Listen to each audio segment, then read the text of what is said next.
Zoom, zoom, zoom. Ta-da! Ooh, ah, uh-oh. Zoom, zoom, zoom. This is where I keep my bike. And actually, I'm really embarrassed to show you this. It's in terrible condition. The tyres are so flat. The chain is rusty, it's dirty. I haven't taken it out for a while. Been doing other things. It's okay. I think it needs a bit of help, but especially it needs its tyres pumped up. And that actually is a good opportunity because we can talk about what happens at the centre of stars. Now, at the centre of stars, or our sun, we see this really intense relationship between pressure and temperature, and the gravity's been pulling in these gases really, really strongly, and the pressure and temperature means these particles are moving so fast that they don't bounce off each other, they can actually smash into each other and fuse.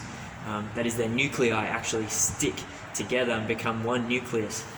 And that's a process called nuclear fusion, and it's that gives the sun its power source. The relationship between temperature and pressure for gases is pretty complex, really, because you've got to think about volume as well. You've got to think about whether or not heat is being exchanged with the surroundings. You've got to talk about how fast or slow it's happening, but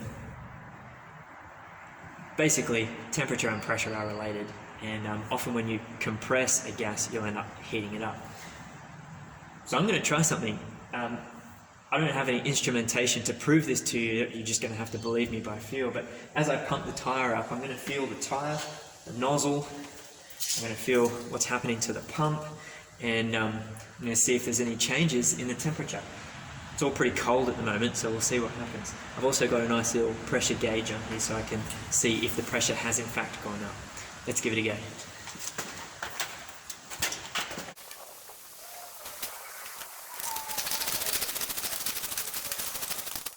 Okay, so I've increased the pressure significantly in there.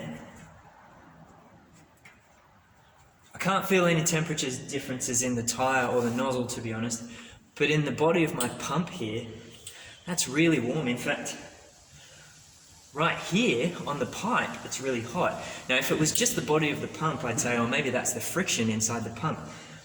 But there was no friction per se going on inside this bit of the pipe. And the fact that that's really warm, that makes me think that's probably because I pressurized the gas inside it.